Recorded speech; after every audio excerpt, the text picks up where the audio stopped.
Morning everyone. This is Mayank with you guys. In previous classes, I explained you about verbs and its two types. That is transitive and intransitive. In today's class, I'm gonna explain you further two types of verbs. That is main verb जिसको हम लोग principal verb भी कहते हैं, and second is auxiliary जिसको हम लोग helping verb भी कहते हैं. Main verb that is principal verb and auxiliary that is helping verb. What are these verbs? Let's clarify it. First, principal verb. Principal verb that is main verb as the name suggests, main verb. Verbs that shows the main action of any subject. Verb that shows main action of any subject is called main or principal verb. That shows main or principal का मतलब होता है मुख्य, जाके chief function और action of the subject. ठीक है, वो क्या कहलाता है? प्रिंसिपल वर्ब और मेन वर्ब. जैसे एग्जांपल लिखते हैं हम लोग. The boy is reading a book. The boy is reading a book. लड़का एक किताब पढ़ रहा है. क्लियर है? The boy, this is subject. और यहाँ पे मेन काम क्या हो रहा है आपको? The action of reading is being taking place. Reading, पढ़ने का काम हो रहा है यहाँ पे. This is your verb. इसी को हम लोग मेन वर्ब भी, that is प्रिंसिपल वर्ब भी कहेंगे. ठीक है, ये ऑब्जेक्ट है. क्लियर है? This is प्रिंसिपल और मेन वर्ब. ठीक है, वैसा verb that shows the main or principal action of the subject is principal verb. Clear है? दूसरा देखते हैं हम लोग. इसमें कुछ पॉइंट्स है that I am gonna explain you. These verbs can change their forms by adding d, ed और ing. ठीक है, ये वर्ब जो होते हैं अपने फॉर्म को d, ed और ing लगा के चेंज करते हैं. जैसे एग्जांपल दिखाते हैं आपको.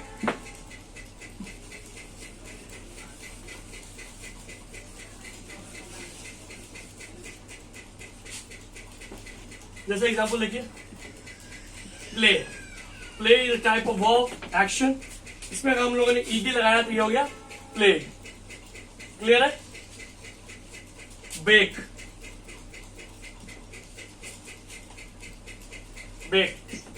क्लियर है? रीड. रीडिंग. कहने का मतलब these form change their form according to tense. Tense के हिसाब से अपने फॉर्म को ये चेंज करते हैं. But sometimes the base form of the verb continues. लेकिन कभी कभी क्या होता है, इन exceptional cases base form that is the original form जो होता है वर्ब का, वही तीनों फॉर्म में आता है. जैसे एग्जांपल देखिए, कट. ठीक है, तो एक्सेप्शनल केस हम लोग को याद रखना है. ठीक है,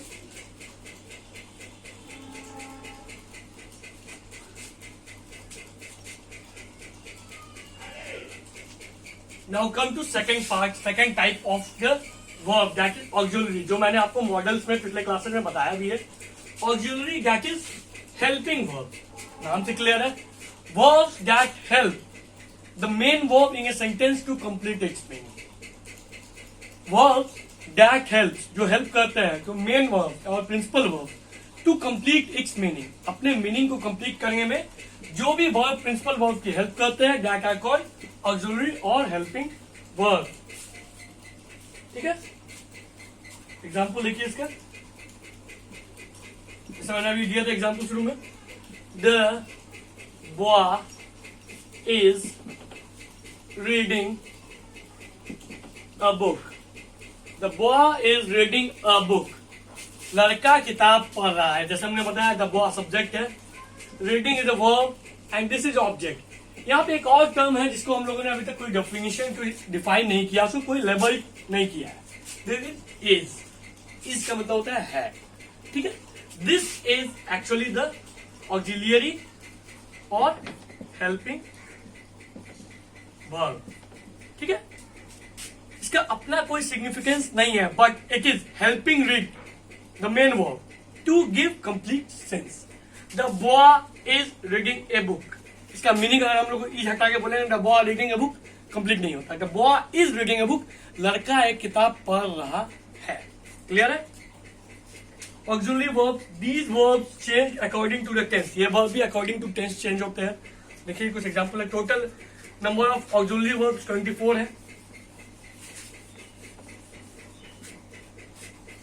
जैसे देखिए बी फॉर्म होता है वर्ब का, बी फॉर्म, बी का मतलब होना, इसमें हम लोग को रखते हैं प्रेजेंट टेंस में इज एंड आर, और पास्ट टेंस में वाज एंड वेयर, ठीक है। उसी तरह हैज फॉर्म होता है इसका, जिसमें हम लोग रखते हैं हैव को पास्ट प्रेजेंट में और हैड को पास्ट में, ठीक है। डू फॉर्म है, इसका होता है does in present tense and did in past tense. उसी तरह कैन है, इसका कुड, ठीक है। तो ये सारे फॉर्म जो होते हैं वर्ब के, ये अकॉर्डिंग टू टेंस चेंज करते हैं, जस्ट लाइक प्रिंसिपल और मेन वर्ब्स। क्लियर है।